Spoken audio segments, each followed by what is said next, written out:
Niambia niko sawa, mimi naendelea. Niko sawa? Okay. Yeah, okay. So tumeko kwa hiyo forum 3 and we thank God for that.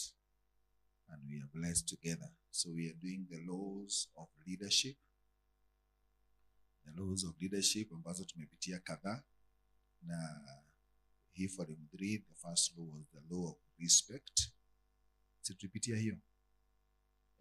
Vile unafaa kujenga respect yako kwa wale ambao unaongoza, alafu you're able to rise from position to personhood. I think that was the last one.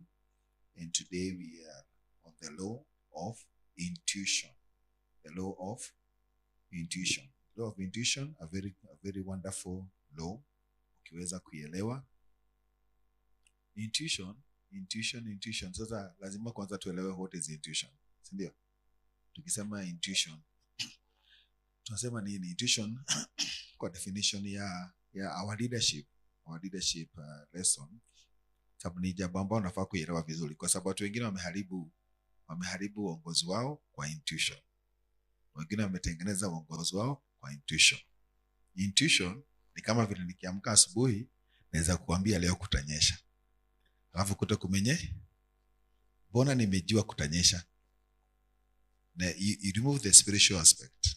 Remove the energy. Kuna wengine sasa wana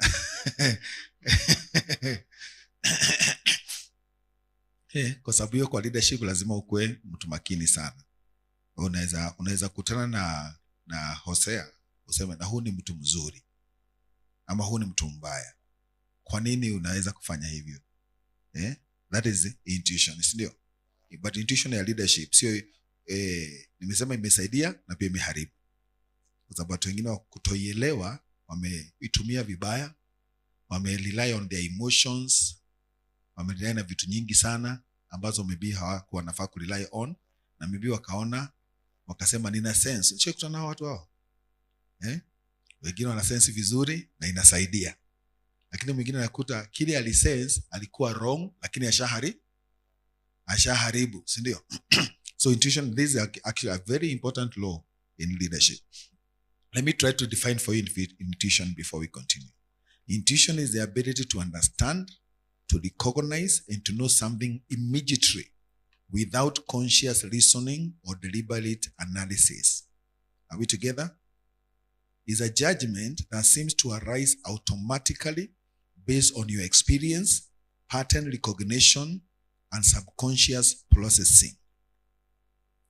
You can go to a doctor, akuangalie tu hivi, kabla akupime, akwambie naona ako na malaria, na pengine apime akute ni malaria. Si eti doctor alikuwa spiritual. Doctor ndiye aweze kufanya hivyo ni kwa sababu ya experience yake, knowledge yake, kuna vitu exposure yake, and that's the intuition we are talking about. And kama kuna watu wanafaa kufunzwa the law of intuition, ni sisi. Kwa sababu whatever we may use in our leadership as intuition is based on other factors that are not supposed to be guiding us. Kwa game, sindio?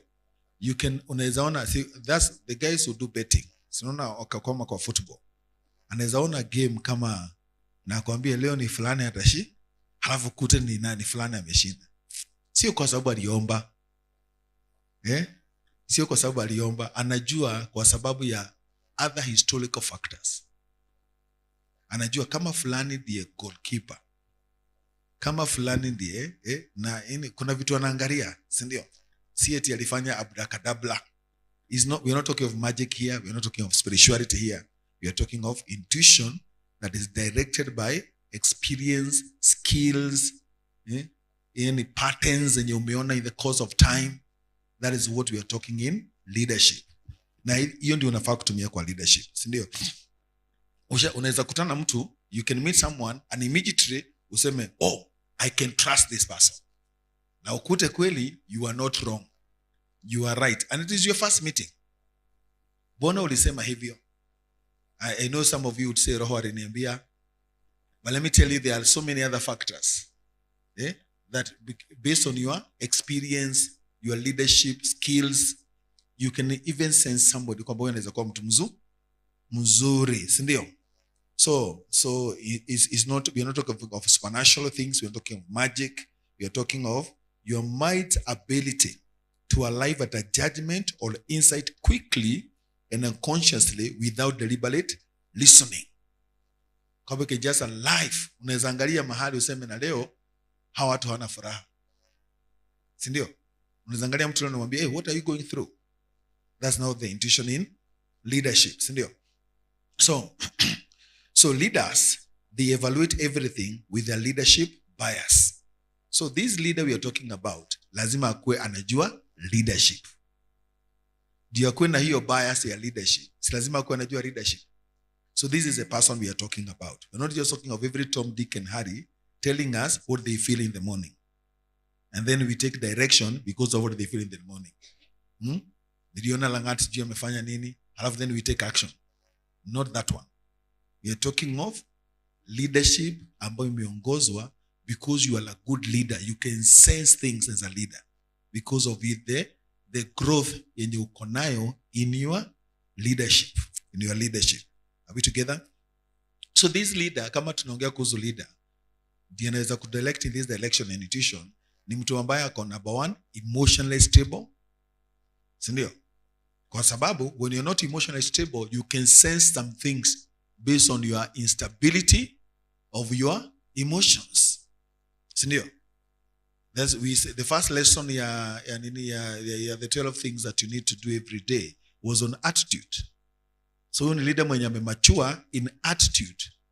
Kwamba hajaamka na moods mbaya, because hizo moods mbaya ataanza kuangalia vitu nazo, hafa tuambie leo is not a good day. Kumbe ni yeye.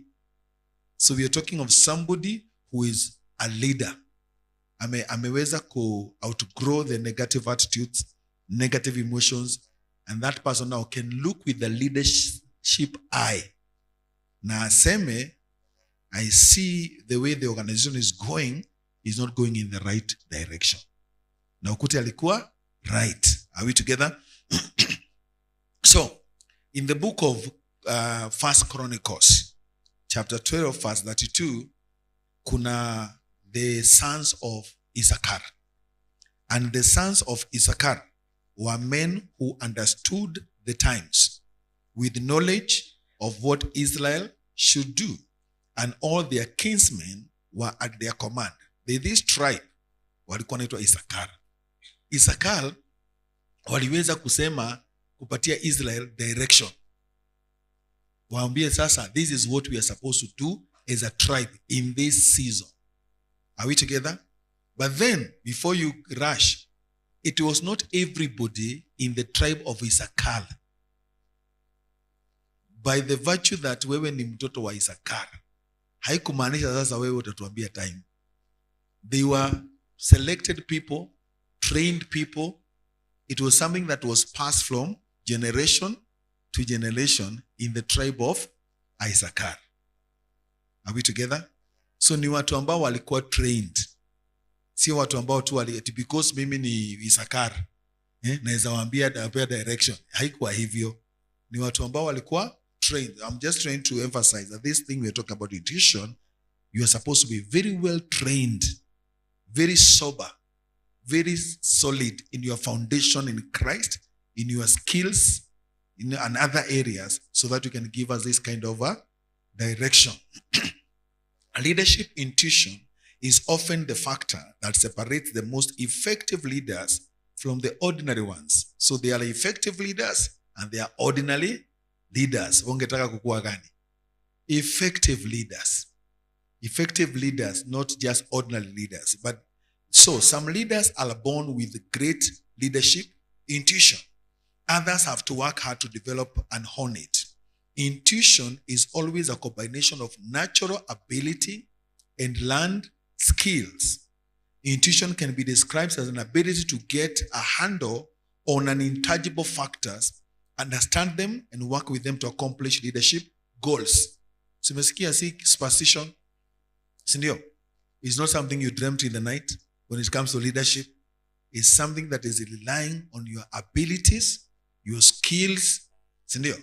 The same way, even if you are to go to the supernatural world and you have a dream, you're also supposed to bring that dream, halafu iweke, uiweke kwa neno la Mungu, si ndio? Uiweke kwa, kuna vitu nyingi sana nafaa kabla uitangaze. Kuna vitu nafaa, kuna mahali nafaa kuiweka kwanza. Ichungwe na neno, ichungwe na vitu fulani, si ndio? Unajua Fred ameweza kuwa amekula inko sana jana usiku. Alafu usiku wote akifurahi kwa sababu ya aseme hii wiki naona kama nitaenda ng'ambo. Tugoje aendi. Kumbe angeweka hiyo doto in relatively to the word of God. Si ndio? Ana hata sina fare ya ndege, sina visa, sina that's how you're supposed to do things as a leader. Are we together? Intuition is difficult to explain because it is about more than facts. You cannot actually be able to explain it. Kama kuna hao watu ambao anaingia tu mahali, hawa nakupea tu direction, hawa nakuta inawaka. But those people, you have to go, but let me not rush. Let's just go slowly. The law of intuition is based on facts plus instinct plus other intangible factors such as team morale, organization momentum, and relational dynamics. Intuitive leaders know the situation even before they have all the facts. They don't need to read statistics, reports, and a balance sheet to sense what is happening in an organization or ministry. A leader can just stand here and ambie, you are going in the wrong direction. Ameangalia tu vitu kadhaa. Ameingia tu asubuhi, ameona how people are behaving. In 30 minutes, amewambia, your organization is moving in the wrong direction. Ameingia tu in your family, ameona how you are relating, how things are being done there in the morning. Akwambia, this family, something is not okay here. Are we together? Something is not, and that's the leader you need to become. That's the leader we need to become. You can just look at a situation and be able to analyze it with knowledge and skills and experience. Na uone hapa, si ndio? Si kama kuna watu wako na intuition, ni wamama kwa watoto. Mama kwa watoto. Mama anaangalia mtoto. Na mtoto hayuko sawa. Alafu na jioni joto imetokea. Si nilisema asubuhi hayuko sawa.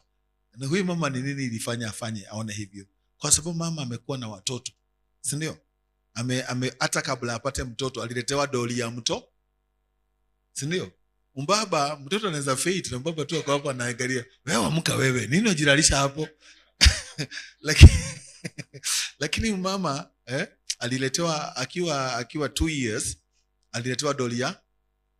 Nataka uelewe ni kwa nini wamama anaelewa watoto. Si ndio? Aliletewa doli ya mtoto akiwa 2 years old. Si ndio? Akamfarisha mtoto akiwa 2.5 years old, nguo fulani. Akashona nguo ya mtoto. Mama akakaa, yani akaonyeshwa kwamba is like you're telling the girl your primary area ni watoto. Si ndio? Na family na kupika. Si tulipoletewa gun kama toy. My sister aliletewa nini? Kasufuria, kadoli, nini kaletewa ball, ama gun, ama gari. That's why unaona gari tu ikipita tu, hey, ni aina gani? Mama hata hajui ni aina gani. Hajui amebebwa na Prado. Mzee amenunua gari ya 20 million. Mama amesema hii kilori ununua inakaa kama kirori. Mzee anasikia, what is wrong with this lady? Nimeangusha 20M hapa. Nimeleta the new Toyota. Alafu anasema inakaa kama kirori. Alafu anasema afadhali kare ka fulani. I said, what? 20 million na yeye ni 500k. Lakini mbaba na yeye anaelewa mambo kama hiyo, si ndio? Si ndio? Hata mbaba anaweza kuwa kwa gari aseme kwamba na hiyo injini iangaliwe. Kuna haigurumi vizuri. all those are intuitions, like based on experience. Intuitive leaders can sense what's happening among they don't need to just intuitive leaders can sense what is happening among people and almost instantly know their hopes, their dreams, their fears, and their concerns. That you can just know what is happening among the people. Sindio? Among the people, their dreams, their hopes. Everybody has lost hope. Everybody has hope. These people have no dream. Yeah, just by a few days with those kind of people. Sindio? So intuitive leaders have the ability to step back from what's happening at the moment and see not only where they and their people have gone, but also where they are headed in the future. It is as if they can smell change in the wind. These leaders can even tell you the future. Wanaweza kuambia what is happening in the future. Wanasema mbele kuna giza. Na mbele kuko saa.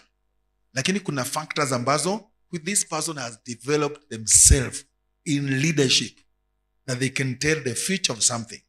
Are we together?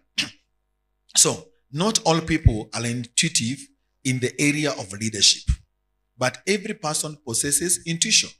All people are intuitive in their areas of strength. For example, a highly artistic person will be very intuitive with colors, designs, decoration, and the like. Mtu mwenye ako kwa art, yeni anaweza kuangalia kitu tu akwambia na ile kitu, ile rangi, hii rangi imeongezewa juzi. Si ndio? Yani ameangalia tu pa, lakini amezoea kuona hizo rangi na anaweza angalia bila na ugundue kweli. Unamwambia nishaona jamaa sema kwamba hii gari imepakwa rangi. Anamwambia hapana, haijapakwa. Na ameangalia tu haraka hivi. Kwanza watu wamfanyaga hiyo gari pana beating au watu wanajua kupaka rangi. Or people who do drawings and all that. They can look at something na akwambie kitu yenyewe hauoni. Si ndio? Paka unashuhudia amejua aje. Because of that angle of being intuitive in that area. In the same person, if the same person is not a good leader, they will lack intuition in the leadership arena. What we have just said, just because a mother can sense a kid does not make them a good leader. Are we together? Just because a father anaweza jua aina za magari, hata anaweza nusa ajue gari ni aina gani, that does not necessarily translate to a good leader. So unaweza kuwa na intuition in a certain area because that is your profession, but that does not mean utatupatia direction in every other area. So every leader can improve his leadership intuition. Leadership intuition is informed intuition. Informed intuition. As a leader develops in his leadership skills, he can also develop his ability to read people and situations. So hii inakusaidia. That's why, by the way, hii training yetu ya leadership is so important in your life. It's so important because the more you develop your leadership skills, the more you are able to read people, to read situations, and even to read yourself. And that's what intuition is all about. Yeah, intuition flows from this informed understanding of people and situations. That you know how to look at people as a leader with the leadership eye. You know how to look at situation with the leadership eye. Then you can get quickly, you can immediately sense something, you can immediately give direction, and you can immediately save the people. Are we together? So, leadership, intuition, evolution.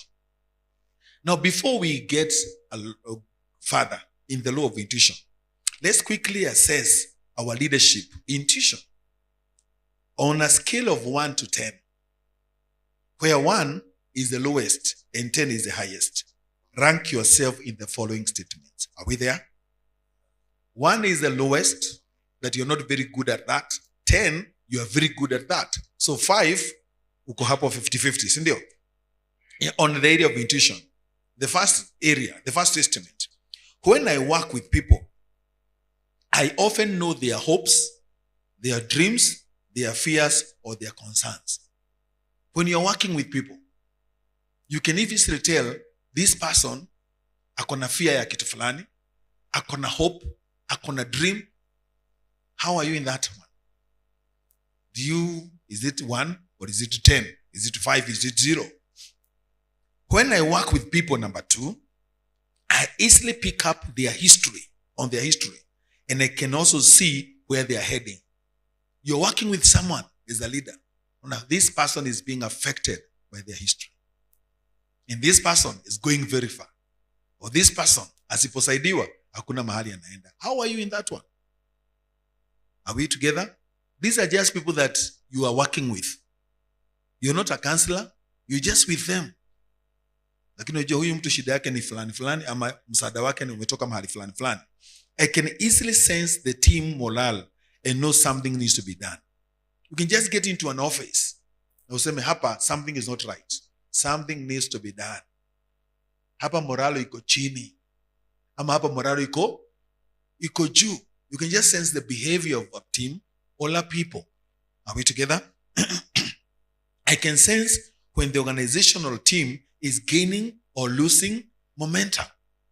Nazaanza kuona momentum inaenda juu ama momentum inaenda chini. I am often told that my decisions were the right ones to get out of a situation. That you said something, later they would tell you, you are right.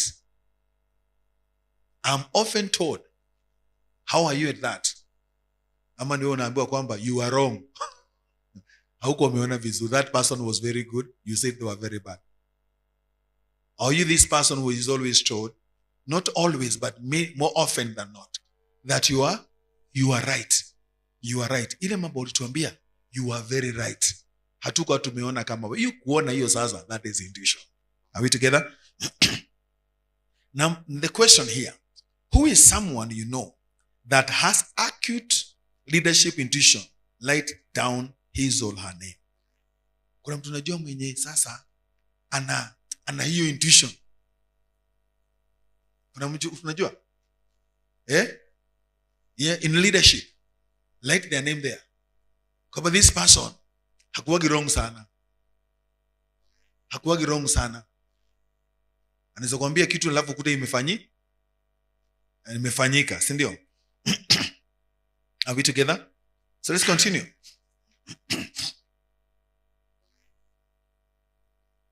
So, Jethro, the reading leader. Jethro.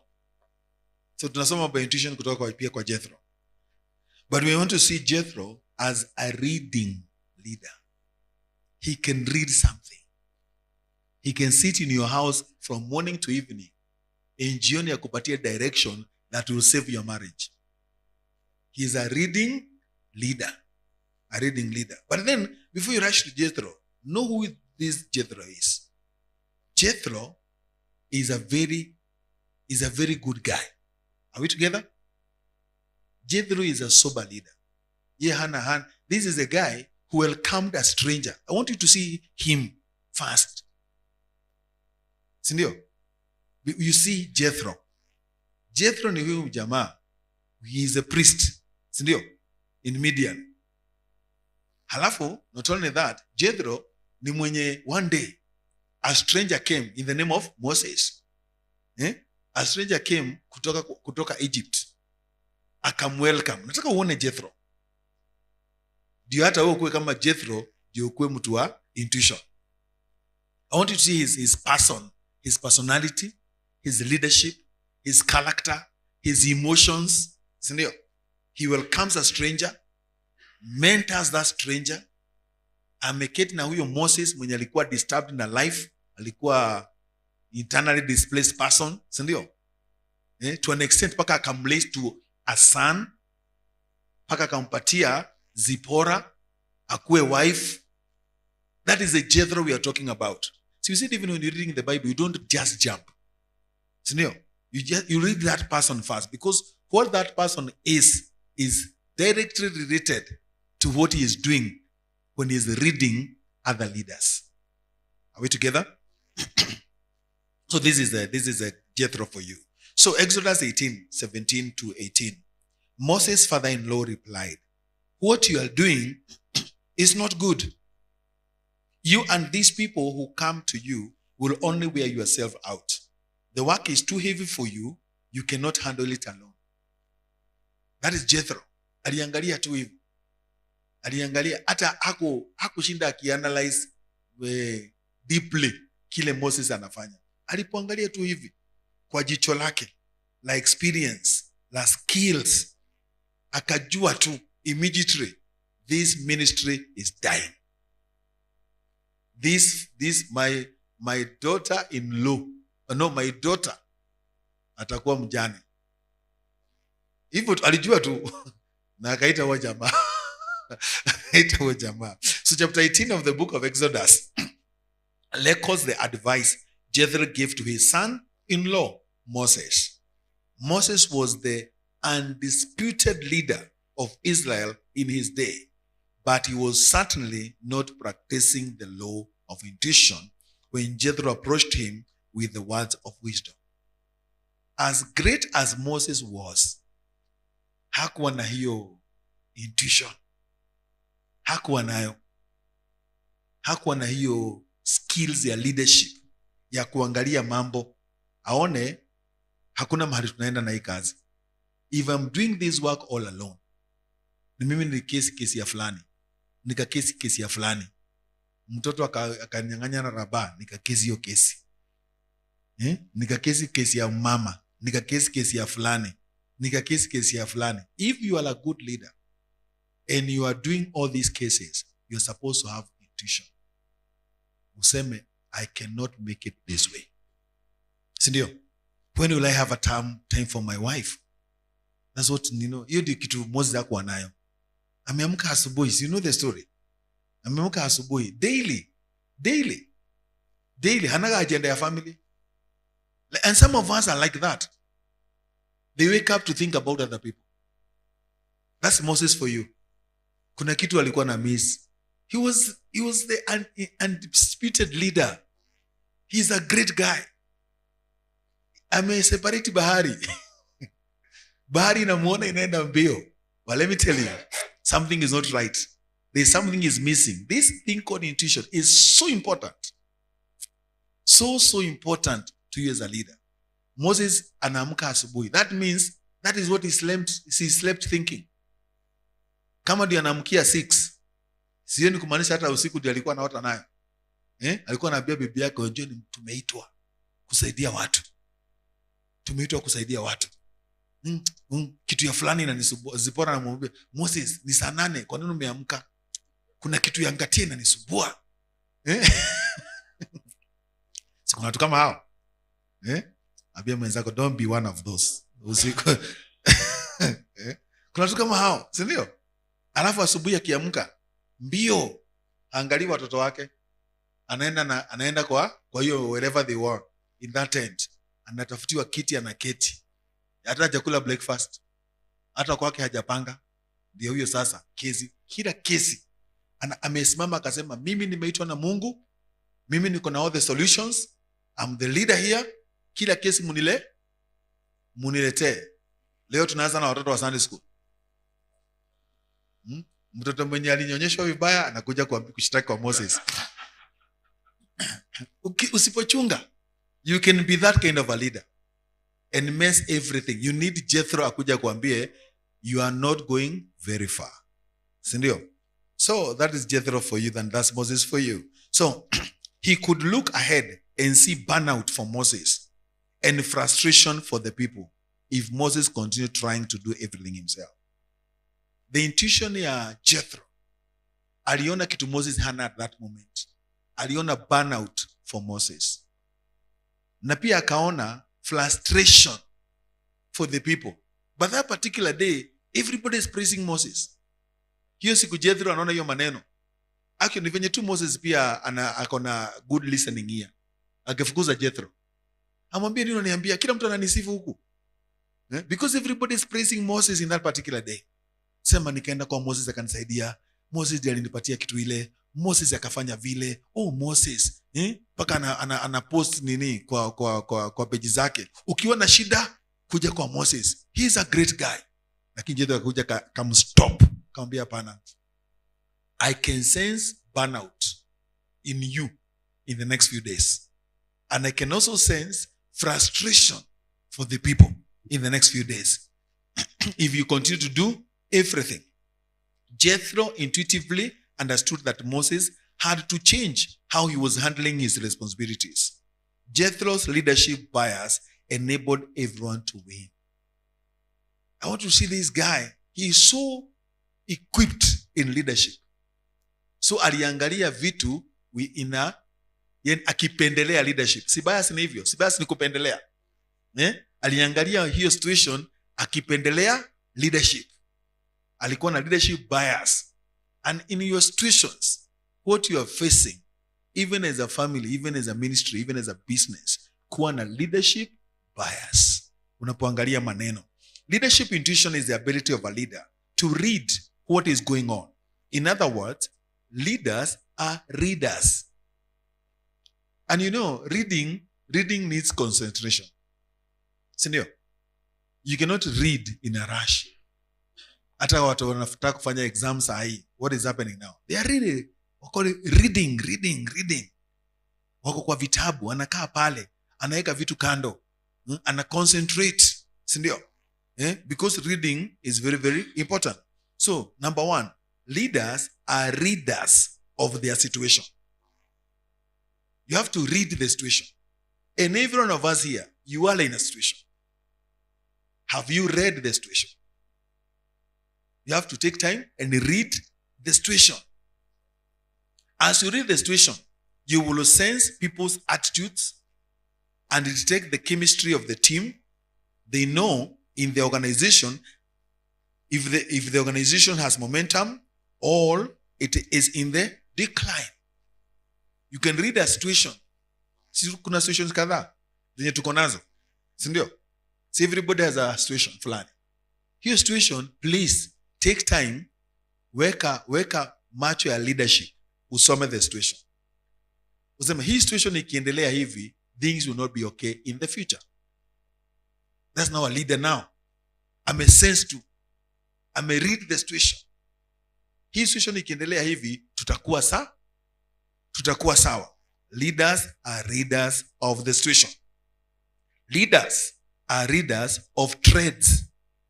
Trends ni patterns. Sindio? Ako na experience. Anajua fulani hiyo ndio ile jialipitia, mambo ikaenda mrama. Fulani pia. Kwa hivyo hata huyu sio special. Sindio? Fulani alianza hivyo, sindio? Mwingine akaanza hivyo. Sindio? You can read trends. You can angalia. Intuitive readers are big picture thinkers. Anaweza kuambia what is happening in the future. It doesn't need to be a prophet.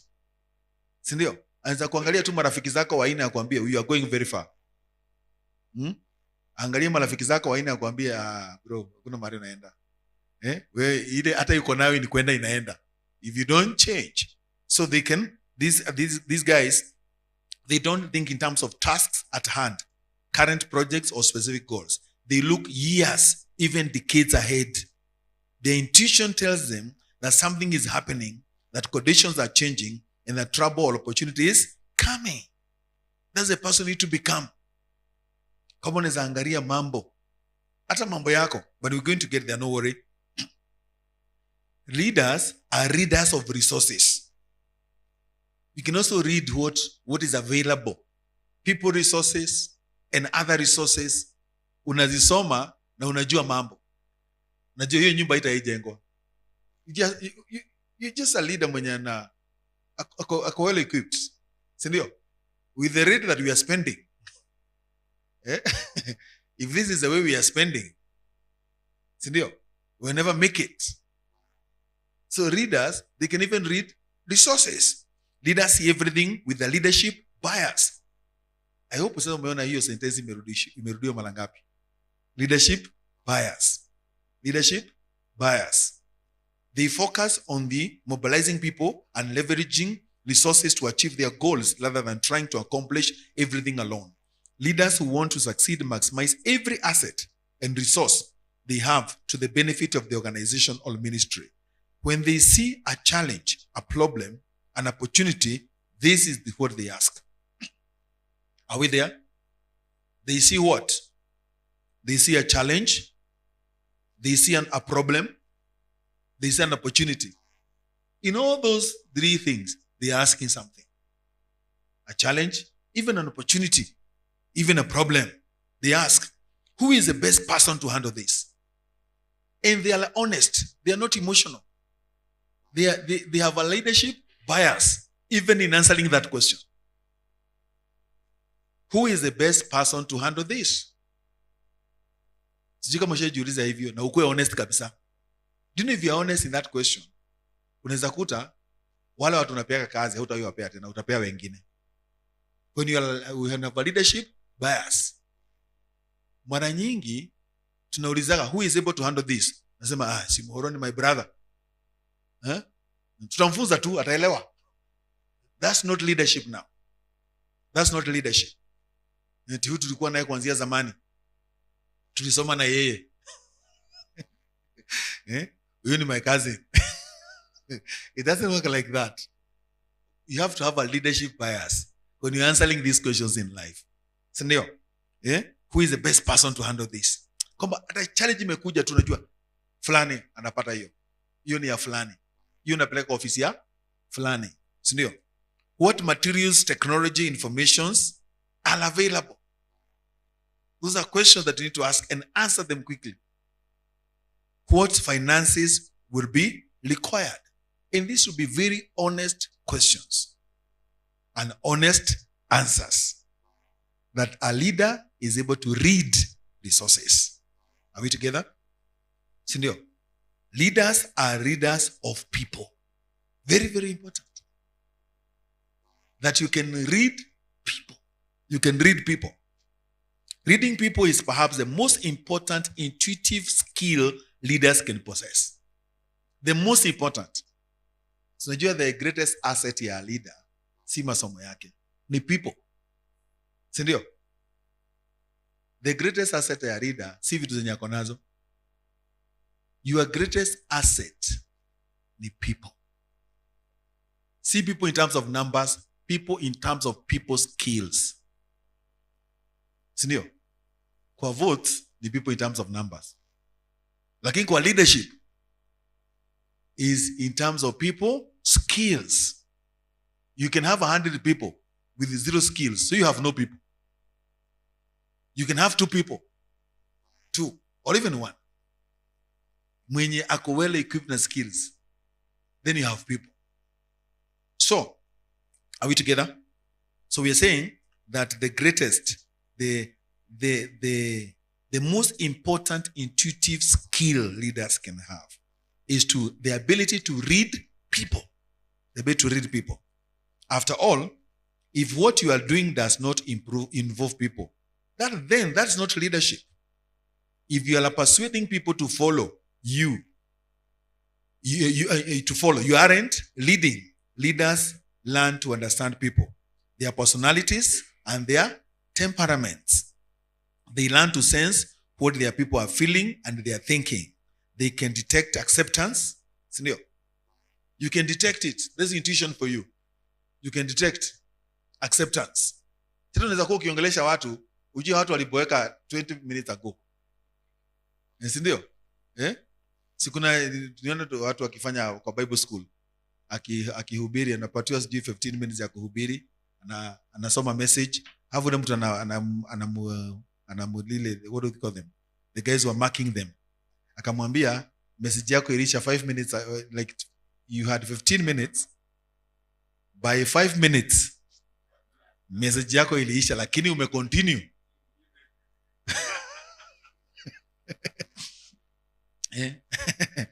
Why? Kwa nini alicontinue? Kwa nini huyo jamaa mwenye anamwambia hivyo alijua? Kwa sababu anajua ku read people. Si ndio? Kwa sababu you don't read people, you can be talking and talking. Hata parents wanakuwa hivyo. Ile message ulikuwa unataka kupass kwa family, 2 minutes ilikuwa imeshaingia. Bado umeongea for 1 hour. Umeongea. You know, leadership is not talking too much. Si ndio? It's not even saying too much. It's knowing what you're supposed to say, when, how, sindio? Na kujua hawa watu wameshaipata. But sometimes you can be giving the wrong message to the wrong people. Sindio? Just because you're not able to detect. The key word is detect. That's why as a leader you have to be prepared, bwana. You don't just jump. You have to take time. Even when you're going to talk to some people. Kimba kesho unaenda kuongelesha watu fulani. Take time. Read those people before you speak to them. Sindio? Sisikia ule jamaa mwenye alirukia mtu ati analala kwa kanisa alafu anaambiwa hapana. Mimi nakuwa watchman. Iwe napenda ijiri yako. See, even the other one that I was telling you, Patricia, the other day. This guy gives a call. Ati hoteli yake haina maji. It's a wonderful leader, a very high-end leader. Hoteli yake room yake haina maji. Calls the reception. Kamwambia, have you not noticed that my hotel room haina maji? Akasema, hey, nimejua. Actually, Kasiana can explain. It is only your room that has no water in this hotel. The guy gets mad. Hata hakubali Kasiana kaendelee. Akaambia wewe sijui mamako ni nani, babako ni wa aina gani. You know, you need to curse the day you are born. Blah, blah, blah, blah, blah. Akaongea bila break. Kasiana kakotu kwa simu. Very good girl. Alipochoka sasa yeye mwenye kuongea. Kwa sababu anaongesha mtu mwenye ajibu, akamuuliza aje, do you have anything else to say? Sema, yes sir. You know, I come from this church and you have always come to preach to us. you come to our church every month to preach to us. Jamaa akasema, what? Ndio alikumbuka anakuwa pastor. Akarudi akakimbia paka reception kupiga magoti. Kasiana akamwambia, no worries, no worry, I'm okay. Actually, you also have a ministry that I support every month. Halafu siku moja, so akatubu, you know, the way tunatubu. Watu wana intuition wanatubu every time. So, akatubu. Yamaliza kutubu. So then, one day, he goes to this church and meets the pastor and the girl. Akamwambia, oh, this girl comes to our church and she told me that one day you were in their hotel. Is that all that she told you? Sema, yes, that's what she told us. Nothing more? Sema, hakuna kitu kingine tuambia. Tuambia kwamba you went to the hotel and you were there for a few nights. Sema, hakuna kitu kingine alikuambia. Sema, hakuna kitu kingine mimi alituambia. So the guy tells the pastor the whole story. Pastor akamwambia, huyu msichana hajai tueleza hiyo story. So leadership is not about positions. You can be so anointed but a very poor guy. Sindio? Au sasa katikati hao nani pastor? Alafu tena akaambiwa the worst of all, kwamba that lady ulimuinsult na mama yake na baba yake, hanaga mama na hana baba. So the pastor was feeling like atakuiti kazi. Please detect people. Detect acceptance, anticipation, curiosity, doubt, reluctance, or resistance. These are things that you need to know quickly. Hapa kuna wana resist. Hapa people are just curious. Hapa time is not right to say what I'm just about to say. And then you can hold everything and say, hata sikuwa na mambo mengi, niko nataka kuwasalimia tu, kuambia mmebarikiwa. They know what their people laugh about, cry about, and dream about. By the in our life, you have to be a very good reader of people. Because your life is about people. Your husband is in people. Your wife is in people. Your children is in people. Your relatives in people. You have to be a very good reader of people. Number 5, very, very important. Leaders are readers of themselves. You know the challenge we have in leadership? We rarely practice number 5. We read situations sometimes. We read people. We read resources. We read trades. But very few people are willing to take time and read themselves. Read. Yani ujisome. Ujiweke pale hivi. Uweke yourself pale. You are thinking, the way you do things, the way you say things, your relationship, and then you read yourself. So be mwenzako, read yourself. Mwambie, leaders are readers of themselves. Effective leaders know themselves. Know themselves. Sindio? Some things, you need to know yourself that you cannot handle some things. That you can handle some things. Sindio? I'm not saying I'm a very good leader of myself, but then kumbuka kuna jamaa fulani alikuwa na kesi fulani hapo tao. So amekuja ameletwa kwangu na watu fulani. Nikaisikiza nikamwambia, look for somebody else. Nataka tu usikiza, hata kusikiza mimi sitasikiza. Okay? Because I'll be wasting your time. Sindio? And you'll be wasting my time. Nimesikia hiyo sio yangu. Hiyo ni ya watu fulani. Ni ya watu fulani. You have to read yourself as you do leadership. Effective leaders, they know themselves. They develop the ability to read themselves and deal honestly with what they read. Yeah? You deal with what you read. Not you just know what you read. Tumina kwa mbaya. No, hiyo. That's not the reason. That's not the goal. The goal is not to deal honestly. Honestly deal with what you read about yourself. Sindio? Then leaders must know their strengths. You must know. MUST, capital, in red. You must know your strength. Usibebe kitu hauwezi. You must know your strength. Sindio? Usianze kuadvise watu mambo ya chakula na wewe si nutritionist. Sinakuwa watu kama hao. Unajua some people, especially when they get the pulpit, they know everything automatically. Anakuta mtoto analiambia mama na nisani mbaba. Watoto wanafanywa hivi. Mama wanashindwa. What are you telling us? Si ndio professionals kwa hii kitu. Mtu anataka kuweka biashara yote just because you have a pulpit. That does not mean you are a financial advisor. No. Utafanya watu wafanye mbaya wakitu wangefanya mzuri. Kama endelea kuweka pesa fulani ambia hapana, hiyo ikuagi mzuri. You are telling them your little experience. The world is bigger than you. Know your strength. Na ukae kwa area of your. Nakumbuka Acts chapter 4, Mark chapter 6.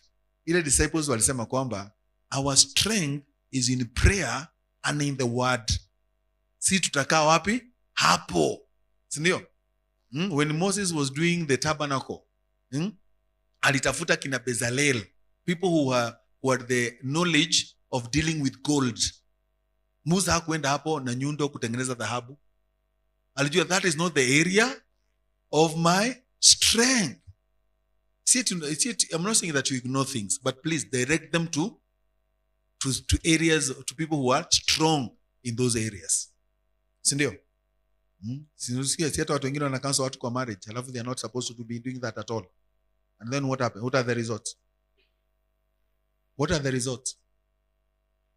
Do you know the reason why most of the marriages in church, they have more problems than the marriages outside? Do you know why? Ni shetani. Counselors. The wrong people are counseling people. Ama hujaijua hiyo? Na mimi naweza kuambia hivyo kama kutoka kwa leadership. Yenye imefanya analysis, why are people's marriages suffering in churches than outside? Unajua wengine wanasema kwamba shetani anainukia.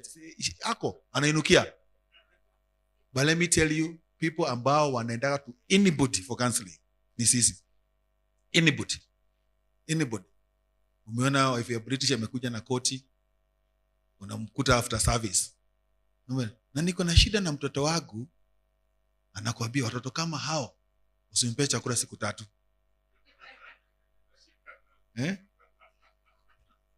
Do you know we have a lot of challenges? Tunakansoliwa na everybody. Everybody who stands, everybody who is smart. Do you know you just need to go to preach in a church and you just appear smart and then stand outside there. Uone shida zinataletewa. Uone shida, what is wrong with these people? Umemaliza kupreach in a church you have never been to. Sindio? Uko mbali. Uko Shamahoho. Kwa kina Fred. Amekuinvite huko, umepreach. Umetoka tu nje ya church hivi, na wewe ni mgeni, wamama 3 wamekuja. Wa kwanza amekwambia story ya bwana yake. Mbaba naye amekwambia story za wife. Poko na shida, who counsels these people? That's why people in church, they appear to be failing in everything. Mwenye anamkaso ni kwa business, ni intercessor.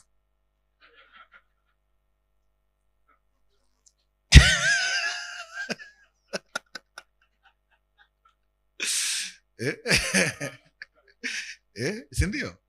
Ukiulize mentor wao, ndio utashtuka sasa, utaanguka alafu uamuke. Waambie kuadikie mentors na ukwambie why they took that person to be a mentor. They give them their life. Wamekaka life yao kwa huyo mtu hivi. Ukiuliza mtu ni nani? Why did you choose this person? Tuachie tu hapo. Know your strength. Then know your weaknesses. And you deal with them honestly. Know your weaknesses. I'm not strong in this area. Sindio? Know your blind spots. You cannot know a blind spot unless you are told by somebody else. Sindio?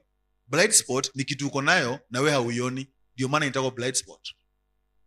Lakini wengine hawezi taka mtu awaambie anything, so they will never know their blind spots. So everybody else anaiona except wewe, kwa sababu umekataa kuambiwa. You have to be vulnerable enough to some people uambie tell me about me.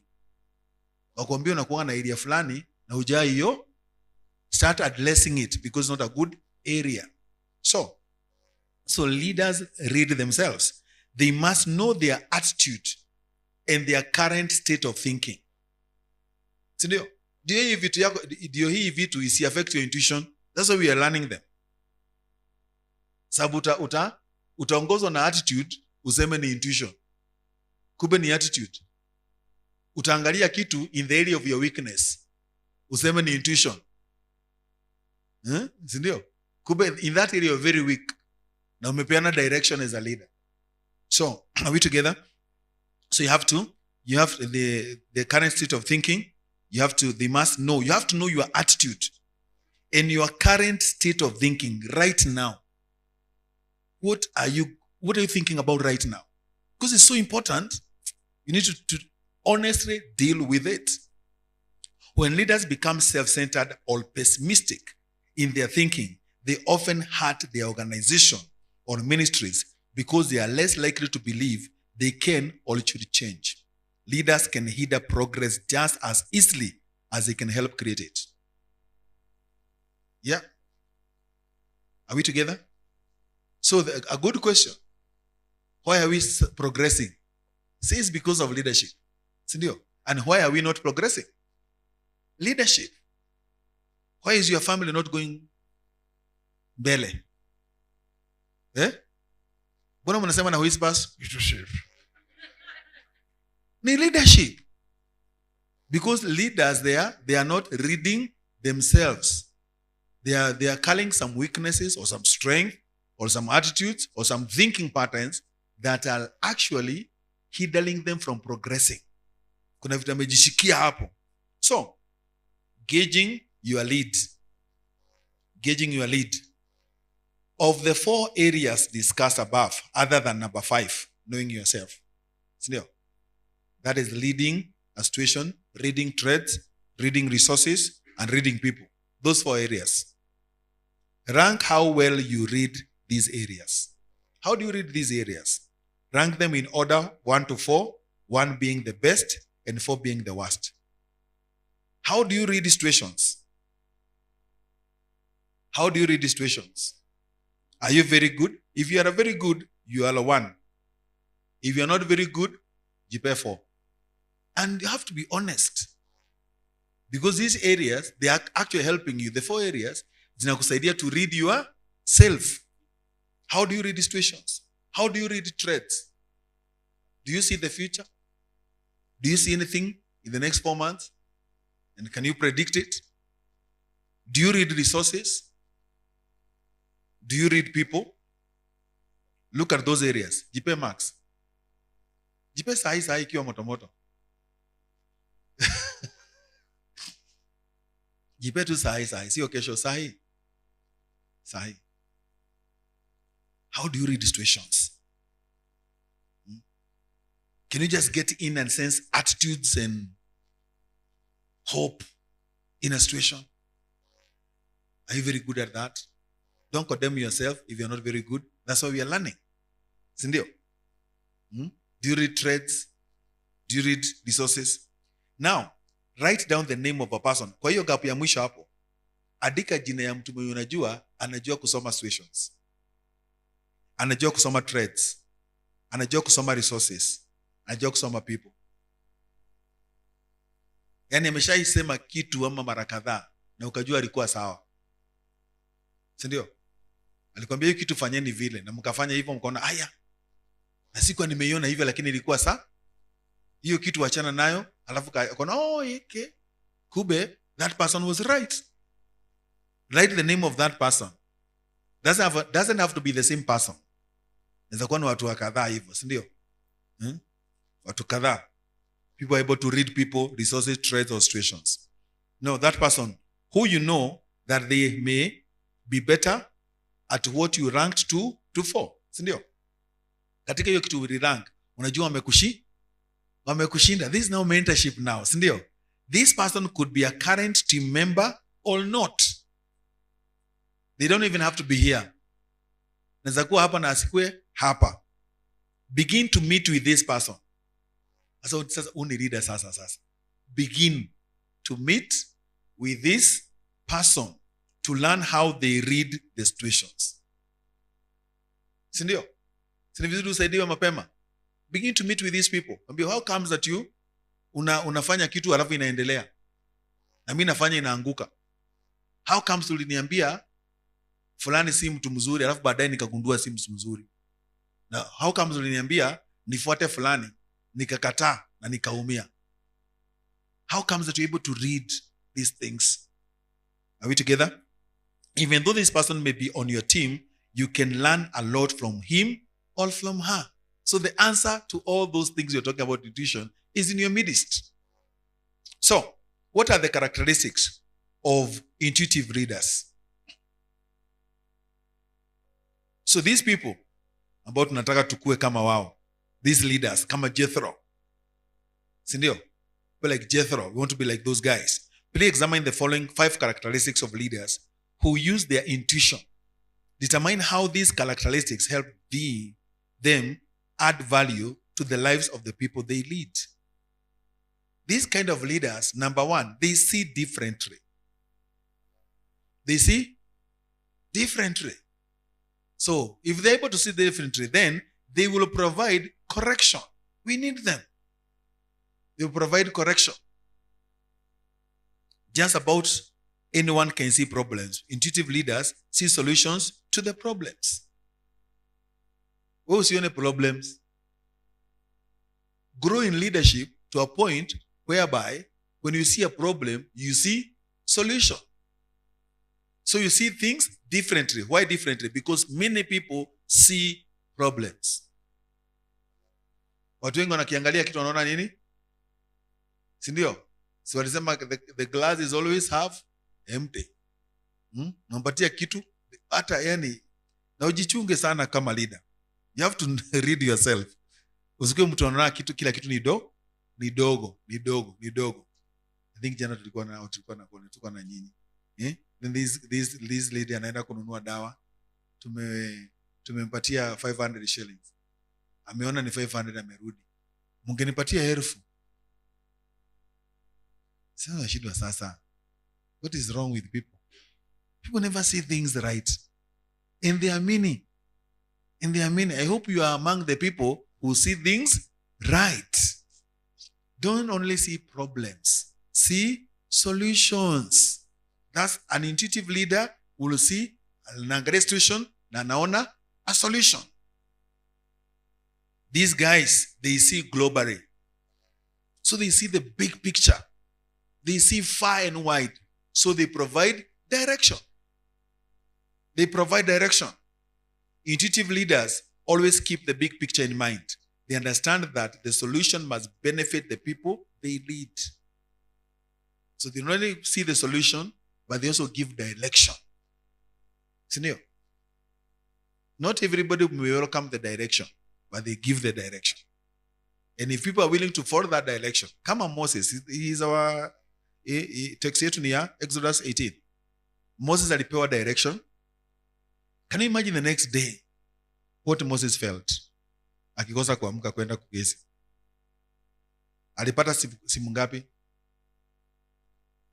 Alipigwa simu ngapi? Watu wa kesho wote hakuenda kuwaona. And sometimes we want to trouble ourselves just to please people. Moses in the morning, hiyo laini haikuwepo. And people still had problems. And for a time, problems were not solved. For a long time. For many months. Because what Moses did, alianza training class. Ya kutrain people who can solve the problems. So pengine alikuwa tunaomba Moses enda, umedanganywa na huyo mzee. Sindio? But Moses knew, I have to take this direction. And that's how he saved the whole people and the whole tribe and the whole direction. Sindio? Number 3, they see relationally. They see relationally. That means they see people with a caring eye. They provide support. Leaders take into account relationships of the people they lead. They design strategies that produce win-win results. People at all levels add value to each other. Do you solve problems now that you create new winners and losers? As a leader, you are faced with a situation. What you created after doing your leadership now, you are leader ni kama judge. Sindio? Your situation will create nini?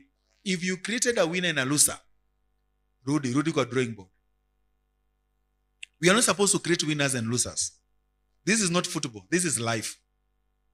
Easy game. You cannot have winners and losers in your organization.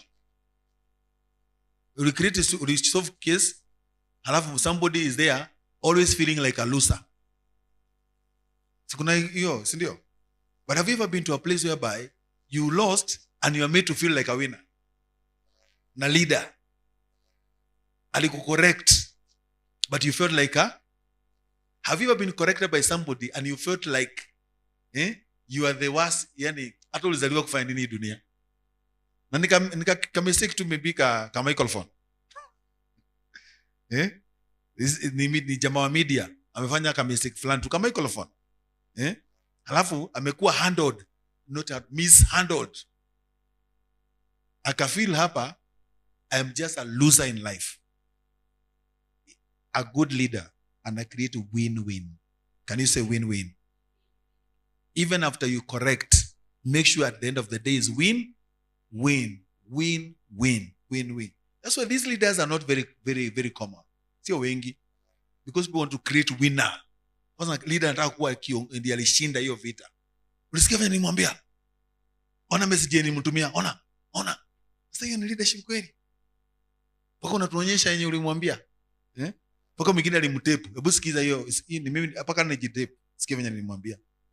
No. Leaders, these guys, they see things relationally. They quickly support. Na hivi vitu wanafanya haraka like unconsciously. Alipokuta ni mtu anadiliwa na yeye, alimuona relationally. Are we together? They see things clearly. Number 4, so they provide structure. Outstanding leaders provide a structure and systems in which leadership can flourish. Outstanding leaders. People are not comfortable with structures or systems. But what can make your leadership go to the next level? Need structures and systems. That you'll be an outstanding leader. Eti kwamba uko hapa na kitu yako bado inaendelea. Sindio? Unajua kuna watu wezi enda hata holiday. Na akiwa holiday bado wako na remote ya control kila kitu. Ako na CCTV. Nani wamekula mayaibiri? Sasa yako Dubai holiday. Sasa utajua holiday lini?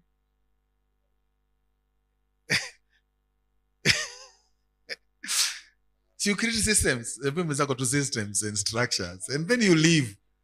You just need to manage the system. So you can even create people. See, systems are managed by people. Then you manage those few people, and then you're good. Trust them with the job. Know they can do it. Sindio? Si unaweka CCTV kwa bedroom? Sikuna tu kama hao. They micro manage. And when you micromanage people for long, you lose them. You can micromanage people when they are starting to do the work. So tulisoma hivyo another leadership lesson. Kwa when you get new employees, you kind of micromanage them. Sababu hawajui kazi vizuri. Lakini ukileta professionals, you micromanage them. Utakuwa ukileta mwingine kila mwezi. Wanataka kufanya kazi. Are we together? So you create structures. When Jethro suggested that Moses design a plan when men would be rulers of thousands, that's a system.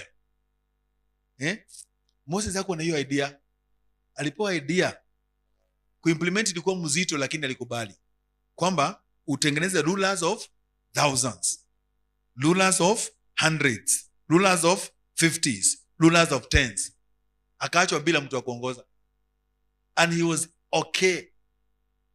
Do you know now, ndio maana sasa Israel ikakuwa strong, because now Moses can explore wide, but you cannot be there at the top when you're managing things at the bottom.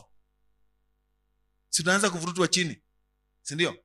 Ukitaka kwenda unaitwa kuna kesi fulani, si unarudi basi, si una kesi zote. Ukitaka kwenda, God akikwambia uende mahali, hauwezi enda. So but Moses was able to create that system. He was recommending a structure that would encourage and facilitate effective leadership at all levels. Leaders would be allowed to work, sindio? Allowed to contribute and thrive according to their ability. Some people, you may never see their ability. You only see the ability of one person. But we need to explore the ability of other people. The only thing that can help that is when we create systems, and structures. They see expectantly. They provide confidence. Yani huyu jamaa anaona hope. Anaona things are becoming better.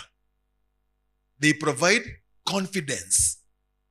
A leader who develops his intuitive abilities and learns to rely on them will gain confidence in his leadership. As he becomes sure of themselves, that confidence instills confidence in others. The insight Jethro shared with Moses was a gift he gladly shared. He received nothing in return but the joy of making a difference. That's what great leaders do. Yani Jethro aliketi hii siku ingine, alilala tu, ndio? Alienjoy. Alikuwa anapigia Zipora, "Hi Zip." Uko wapi? Tuko na Moses Mombasa. Anasema, "Oh, hallelujah." Finally.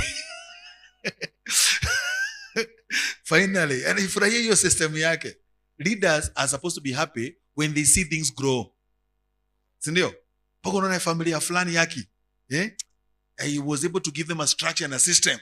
That's why they are doing XYZ. You're happy. That's the reward you get as a leader. When you see things moving on, not when things are on your table. Faida yako ziko hivi.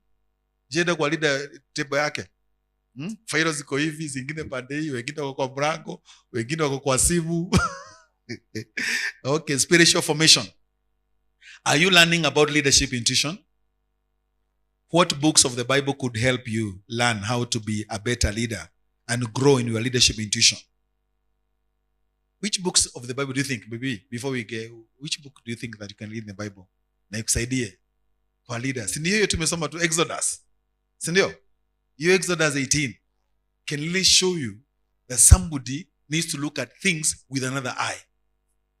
Na apeane solution. Si apeane tu problems, si ndio? Here is one book of the Bible that can help you. What can be learned as you study in terms of leadership intuition? Some of the books, they can give you some. Proverbs. They will give you a lot of wisdom.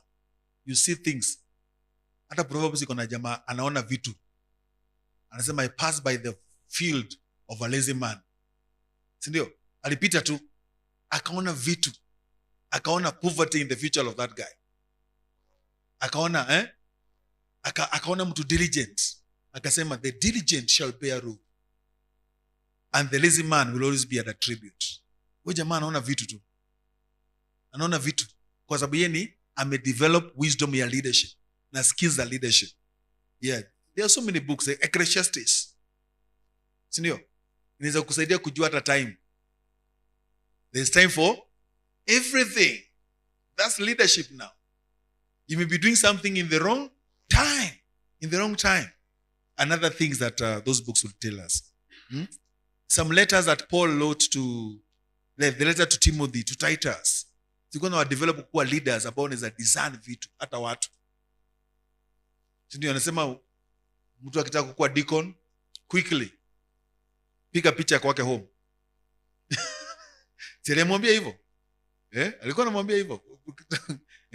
Ukisoma barua za applications za deacons, napika tu picha ya home, unasema hai, kama ajui home ni hapa sasa atatusaidia. Vitu kama hizo. You know, those things are so unwelcomed today.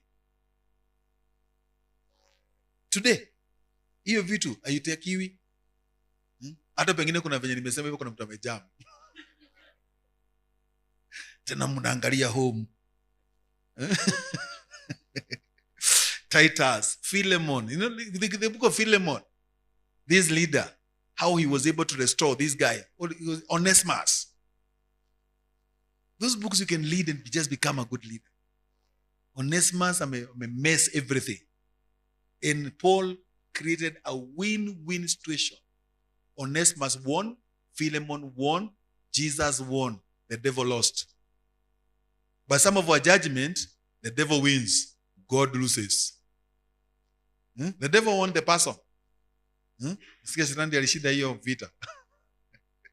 Na kiongozi alikuwa pale spiritual, akafanya shetani ashinde. It's not supposed to be, but and then Exodus, you know, there are those so many books. So intuition, the head start. There is every reason to conclude that Jethro was a natural leader. Sindio? See, he was a good leader. John Maxwell says about Moses, unlike his father-in-law, Moses was not a natural leader.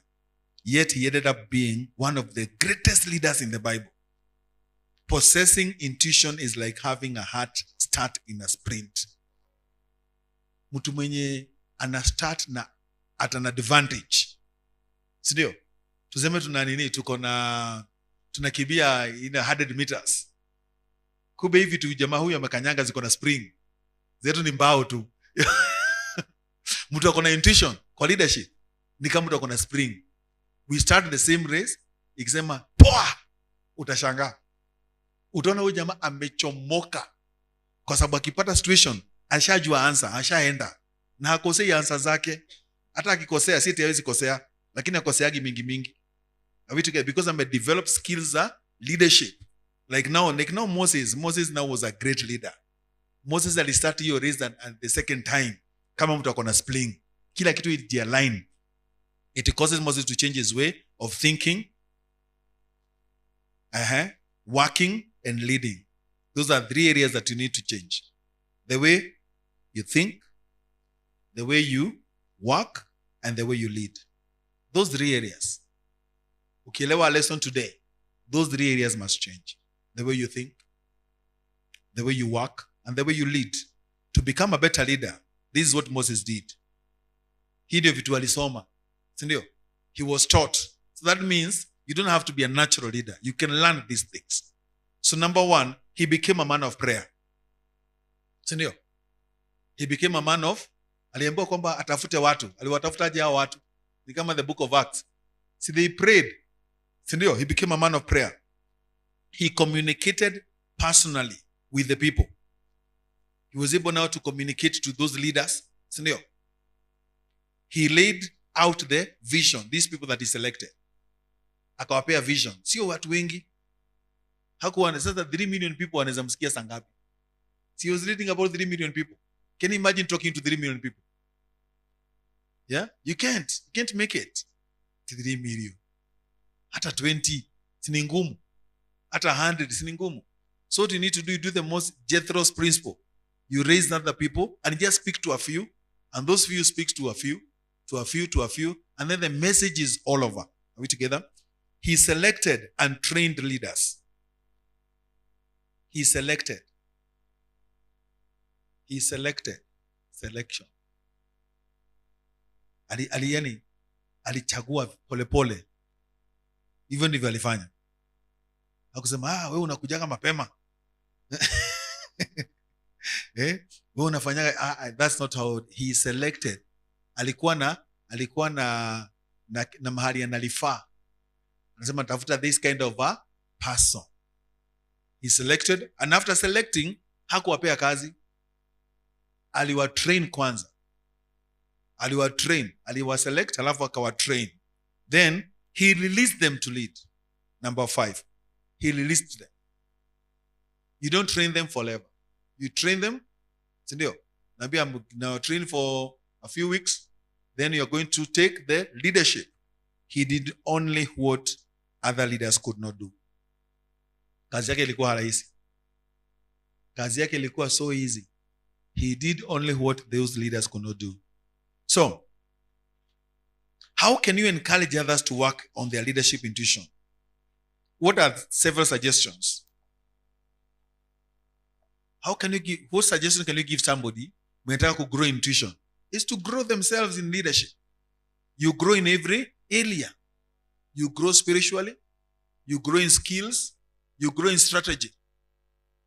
Then you'll be able to see things quickly and easily. Conclusion.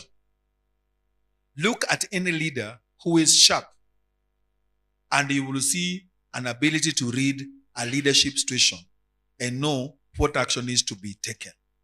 Any person who is called sharp in leadership, ni kwa sababu anaweza soma situation na alete solution.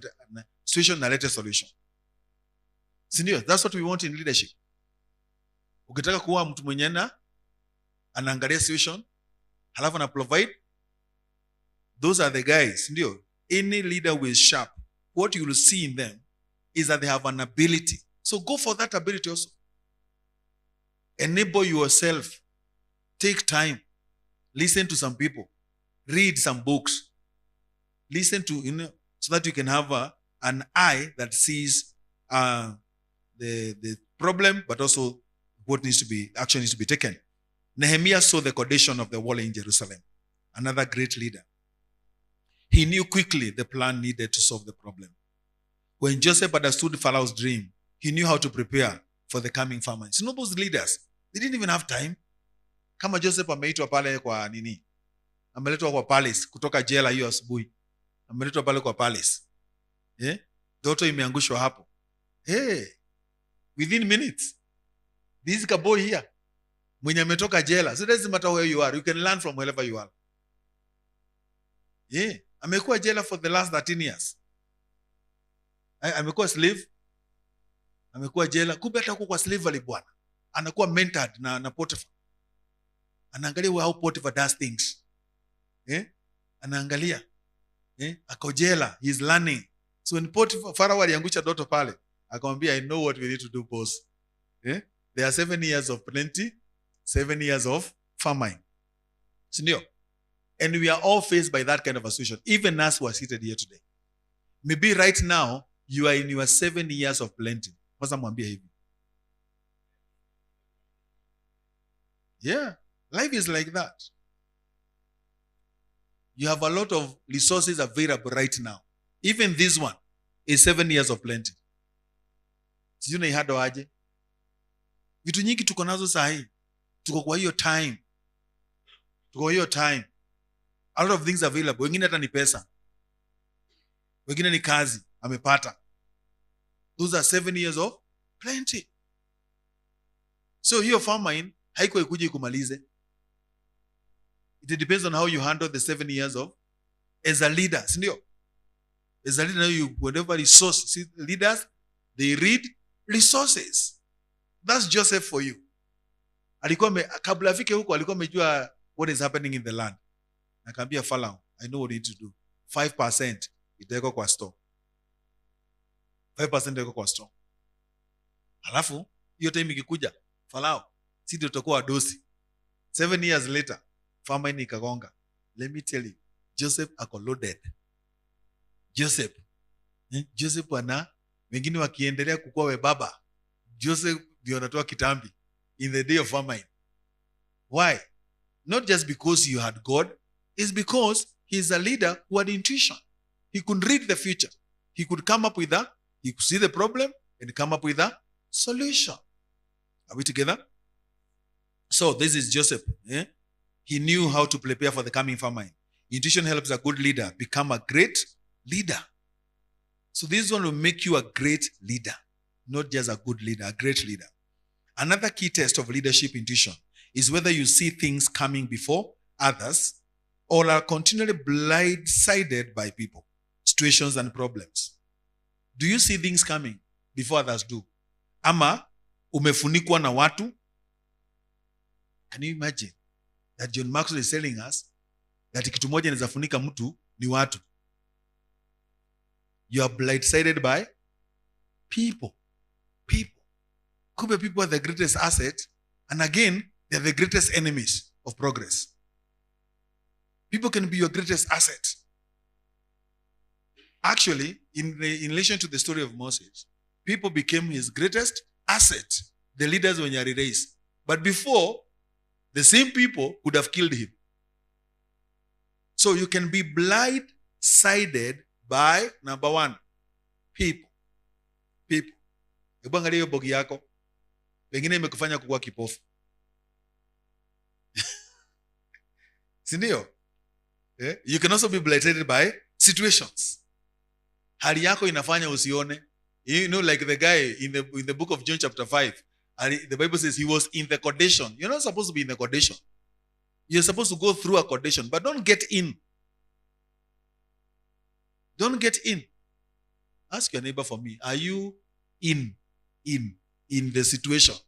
Or are you going through a situation? Si kuna watu wameshaingia ndani. Ndani ya vitu paka anajidefine na hiyo situation. Paka alikuwa, the guy was in so much in the condition. Paka aliambia Jesus, mimi hata sina story na hii kitu. I just want to stay here until I die. Because I have no man to put me in the pool when the water is stirred up. And I know what will happen even tomorrow. Another man will jump. Ashajikonkurudi kwamba haisaidika. Don't be in the condition. Sikwe kama David. Even in the valley of the shadow of death, asema, I know what is happening. I'm going through. I cannot be in this condition. Even when I go through. So, situations can blind you from becoming a good leader. What about problems? Again, problems too can do that. Senior, don't see the problems only. By the way, you need to see beyond the problem. There is a problem, but there is a God beyond the problem. Are we together? But these three things, they can make you blind to life. People, situations, and problems. Are you constantly surprised by events that take place in or around your organizations? Kwamba kile kitu kinakuwa surprises. Sikujua anaweza imba wimbo mzuri hivyo. Sikujua anakuwa mtu mzuri hivyo. Yani your life is full of surprises. You're not supposed to be surprised. You're supposed to know things before they happen. Senior, you're supposed to know things before they happen. Not all things, lakini siku kwamba kila kitu inakusurprise. So, are you that guy who is always surprised? If others in the organizational ministry are accurately sensing things ahead of you, then you need to work on developing your intuitive skills. How comes that people wanaona vitu wewe huoni? Then develop some skills, some intuitive skills. Please remember these foundation facts related to intuition. Who you are is what you see. So how can you change what you see? Change who you are. Who you are. Sindio? The problem is not the problem. Our eyes are the problem. Hata hiyo unaona kama ni mlima anakuambia. You can just sit with someone, utoke hapo ukiwa unacheka. Na uone sio problem. The challenge is we don't glow who we are because, and then what happens is who we are is what we see. We see things according to our knowledge, our experiences, our exposure, our mentors. Napigia mtu simu anakuambia, anakuvunja moyo yako yote. Kwambia there is no hope.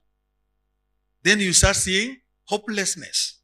Who you are is what you see. And you is not you. You means you, your experiences, your people around you, your problems, your situations. Then that's from that platform you see things.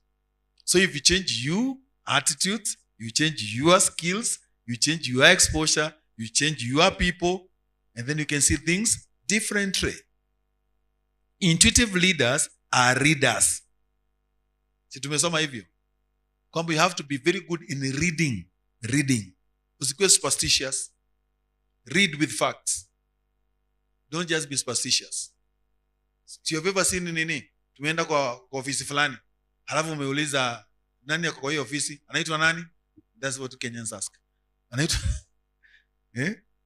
anajua ni ofisi ya DO. Si ndio? lakini anataka swali ingine. Anataka asikie jina. Anaitwa nani? Anaitwa Mike. Mike nani? Mike nani? Anataka asikie kama ni Maina ama ni Ochieng. Hebu ona venye tumewekwa. Then we become very bad in making decisions. Ukasema haya, ati Mike nani? Mike huyu anaweza tusaidia kweli? Hata hajaingia. Can you see the attitude? So that guy is always seeing problems. Sindio? A leader's intuition can add value to others.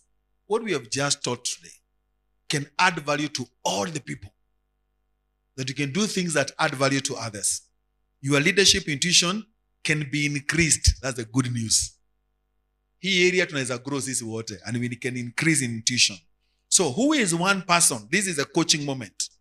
Because you have to do a coaching moment and you have to take action. Otherwise, the lesson was in vain. So how do we coach ourselves in relation to intuition? Who is one person that you respect as a leader, has well-developed leadership intuition? You need to locate that person. Kuna mtu unajua hii story yote, hata tukiongea, ulikuwa unajua fulani. Ni kama yetu tunaongelelea. Somebody within your circles. Sindio? How can you invite this person to help you grow in leadership intuition? Invite that person to help you grow. Sindio? How do you invite people that you cannot reach to? How do you invite someone mwenye huwezi fikia? Sababu si lazima umfikie. But you can invite people. Some people have written materials. You can follow them in their pages. You can listen to their audios, to their messages. Invite these people. Usi-invite tu hao wengine mna-invite. Kuna tunafaa ku-invite into your sitting room. There are some people who are supposed to be there, present. Umewa-invite hapo. Unakaa naye hapo 1 hour. Umemu-invite into your room. Sindio? Because you have learned that these people, they are very good in leadership intuition. So invite them.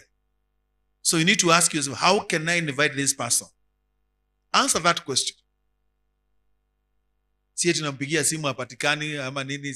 That's not the only way to inviting people. There are so many ways of inviting people. Read their books. Listen to them. Sindio? In many ways. Most of us need to know how a leader made a decision by asking them to tell us their step-by-step actions in making that decision. Ask this person, how ulifanya aje hii kitu? How comes that you came up with this kind of a situation, a decision? As we see how they made that decision, we learn how to begin to think more intuitively. Here are some good questions to ask a leader when you desire to know how they made their leadership decision. Some questions. Can I give you a few questions you need to ask a leader? Yeah? What is your personal process when you have to make a difficult decision? Those are good questions. When you sit with leaders, usianze kuambia eti kama wako 1 term ama 2 term. Yani cheke tu, lakini wakati mwingine nasikia kulia. Imagine you meet with these people that are supposed to help you, and then the topic you initiate, you, the sufferer. The sufferer ana-initiate topic yenye haiwezi msaidia. Ametoa, na niye anatoa hiyo topic. Si ungetoa topic ingine. You know, some platforms that you get, they are very rare. You only have 5 minutes, 10 minutes, 20 minutes. Ukienda hapo acha story mingi. Wacha, ask good questions. Maybe ask this leader, please, what is your personal process when you have to make a difficult decision? Umekutana na judge fulani. So unafaa kumuuliza bwana, yani, how do you do this thing? How do you make these decisions? What lessons do you learn when you made the wrong decision? Because even these people, they also make long decisions. Muulize, what lessons have you learned by making long decisions? How do you know? These are just few. There are many questions. How do you decide on what deserves your attention and what you need to delegate? That's a very good leadership question. What do you decide? How do you decide between these two things? That this one deserves my time, deserves my attention, and that one does not deserve my time. That one does not even deserve my attention. That one, I can delegate. Otherwise, you find yourself doing everything. But when you meet with these people, remember to watafute. Waulize hiyo maswali. Waulize hiyo maswali. Halafu nawauliza aje bwana. Mwambia bro, na hii vitu yako mingi, what helps you to remain clear-minded and focused? Listen to those questions. Unamuuliza bwana, how comes that you are focused? Mimi kuna siku nilikutana na president wetu. The first question nimuuliza, where do you get all this energy? And I got an answer. Nikanisaidia. Sindio? Nikutana na mtu mdosi nafaa kumuuliza maswali gani? Tuko hapo. That's our lesson. That's a coaching moment. Nafaa kumpatia kadi ya fundraising.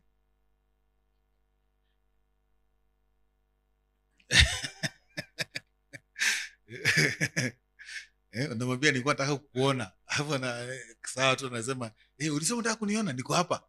I have 3 minutes. Unaanza kumwambia sijui nini. Kuko na kadi hapa. Ama wengine anasema kwamba eti, can we take a photo? Can we take a photo? Karibu niseme jina rubbish. Sijasema. Na mimi nasema from experience. Some guys meet with hired people. All they need from that meeting is a photograph. That drives them. Hiyo ndio wanataka kabisa. At the end of the meeting, can we do a photo? Bwana, that's the time maybe you need to talk about little things, little issues. You only have 2 minutes. Hapa anasema kama ni picha, hata unataka nipoza aje? Nikushike mabega, nikusalimie, and then unatoka hapo ukiwa na furaha. Tumepigwa picha, unaweka kwa status. Tunaanguka, tunakujibu. Tunakuambia, oh, we can see you rising from glory. Which glory?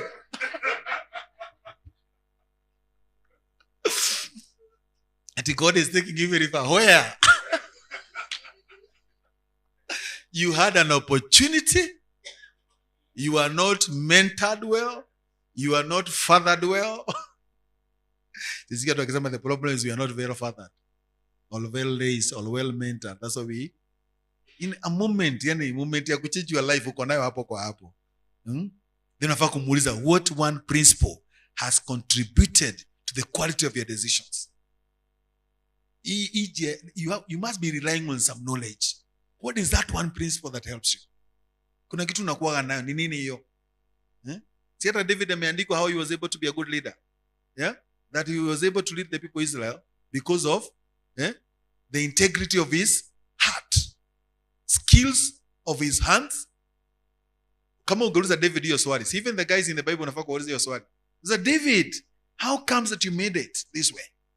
David, that you are the one of the few people that the Bible says that after you fulfilled the purposes of God in your generation, you rested with your fathers.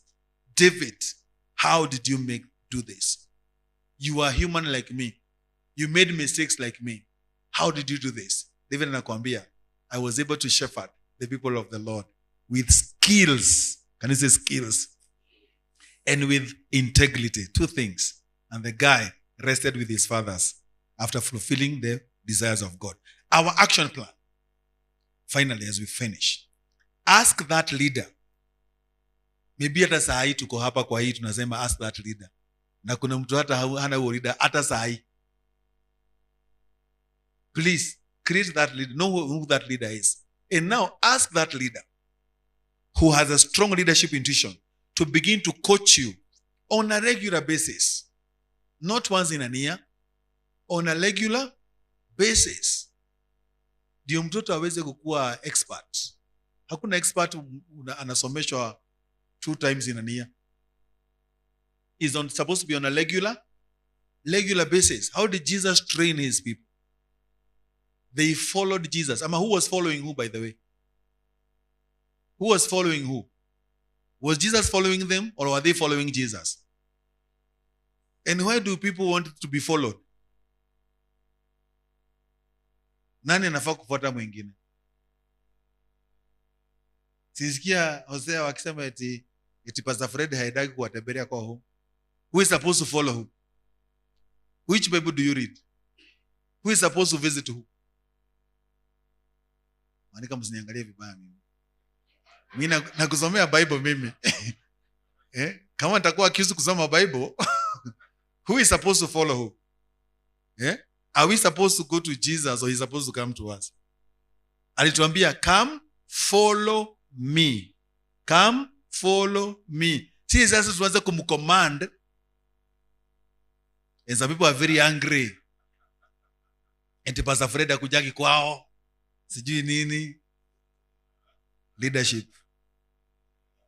Regular basis. Sindio?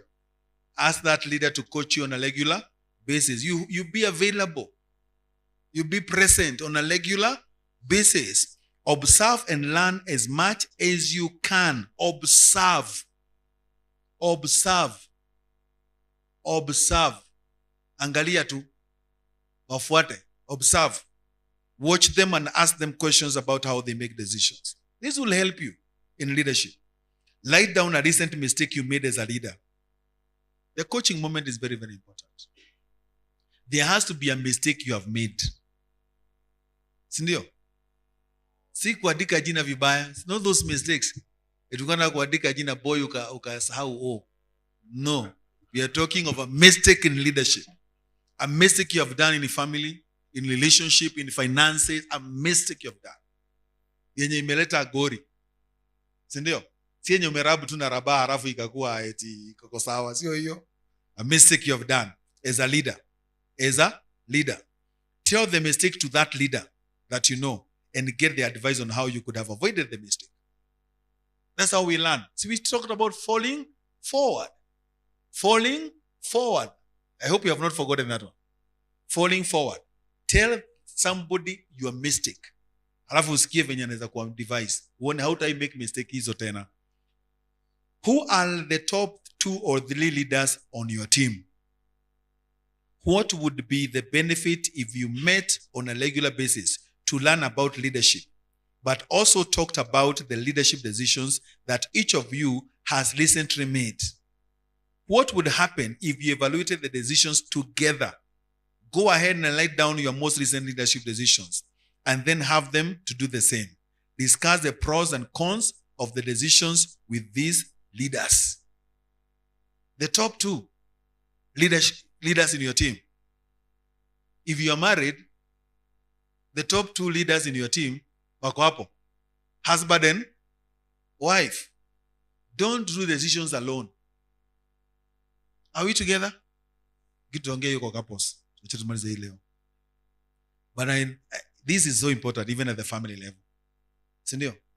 You don't just decide alone. What are you uncertain about regarding the dream that God has given you? Nini hujaelewa kuhusu dream yako? Si uko na dream. Lakini kila kitu haiko clear. What is that? Write down this uncertainty. What are 3 to 5 steps that you could take to better understand what you need to do to address the situation? Then make a time to implement these steps to learn about the situation. Sindio? Unaona yuko namba ngapi? That is the last thing you need to do. Hii ingine ni mentorship, learning, mentorship. Finally, write your dream. Wengine waliandika mapema. But now we have learned and we are good in Jesus' name. Si tunabarikiwa sana. Hebu tupigie makofi Yesu wetu. He is such a wonderful God. Yani unafaa you're supposed to be the best leader. Next Sunday, the law of magnetism. Utaona how to attract. Si unataka ku attract vitu fulani. To attract, you need to learn the law of